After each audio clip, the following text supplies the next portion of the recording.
Ils m'ont tous menti, aujourd'hui, je porte leur fardeau, je m'appelle Clarisse, et tout a commencé lorsque mon père est tombé gravement malade. Ma mère et mes frères semblaient nerveux, agités, comme si quelque chose de bien plus lourd qu'une simple maladie les rongeait de l'intérieur. Je ne comprenais pas pourquoi ils étaient aussi distants avec moi, la plus jeune de la famille, celle qui a toujours été protégée. Mais je pensais que c'était juste la pression de l'hospitalisation de notre père. Pourtant, il y avait des regards échangés en silence, des conversations arrêtées brusquement dès que je rentrais dans la pièce, un jour, alors que j'étais assise auprès du lit de mon père à l'hôpital. Il m'a regardée avec des yeux fatigués, mais pleins de douleur et de regret. Il m'a dit, « Clarisse, je dois te dire quelque chose, avant que ce ne soit trop tard.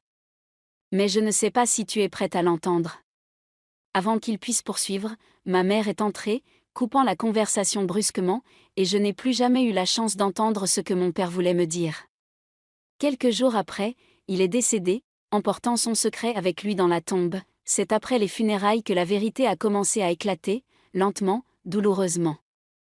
J'ai découvert que mon père n'était pas mon père biologique.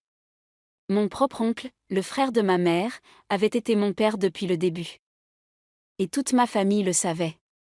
Ils m'ont menti, tous, pendant des années, en me laissant croire que je faisais partie de cette famille, alors que j'étais le fruit d'une union interdite, secrète, un fardeau qu'ils ont tous porté en silence. Le pire dans tout cela ?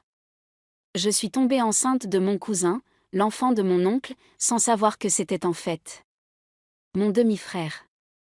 Quand j'ai découvert que notre relation était incestueuse, j'ai senti le monde s'effondrer sous mes pieds. Comment ma famille a-t-elle pu me mentir de cette façon, me laisser marcher sur ce chemin maudit ? Le poids de ces secrets est si lourd que je n'arrive plus à respirer. Je ne dors plus, je pleure constamment.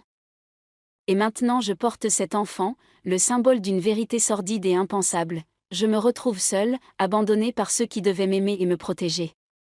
Que dois-je faire ? Comment vivre avec cette honte ? Comment élever un enfant qui porte en lui le poids de tant de mensonges ? Conseil de Shema conseil à Clarisse. Clarisse, la douleur que tu portes est immense, et les trahisons de ta famille sont des blessures profondes. Mais il est important de te rappeler que, même au milieu du plus grand des chaos, Dieu est présent. Il connaît tes souffrances, et il te voit. La Bible dit dans Psaume 34, 18, « L'Éternel est près de ceux qui ont le cœur brisé, et il sauve ceux qui ont l'esprit abattu. » Tu te sens piégé par des secrets que tu n'as jamais demandé à porter, mais Dieu peut transformer même les situations les plus désespérées. Il est un Dieu de réconciliation et de guérison. Bien que ta situation soit complexe, il t'invite à lui confier tes fardeaux. Jésus nous dit dans Matthieu 11h28, « Venez à moi, vous tous qui êtes fatigués et chargés, et je vous donnerai du repos. » Le pardon sera peut-être difficile à offrir à ta famille, mais il est essentiel pour ta propre paix intérieure. Cherche refuge en Dieu, car lui seul peut te donner la force de traverser cette épreuve et te guider dans la manière d'élever cet enfant avec amour, malgré les circonstances.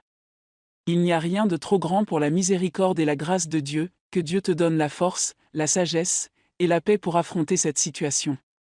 Rappelle-toi que tu n'es jamais seul dans ta souffrance, et que Dieu est capable de te restaurer, même lorsque tout semble perdu. Merci d'avoir regardé jusqu'à la fin. N'oubliez pas de vous abonner, de partager et de nous envoyer vos histoires. Si vous avez besoin d'une réponse chrétienne à vos propres dilemmes, nous sommes là pour vous aider et non pour vous juger. Abonnez-vous et partagez.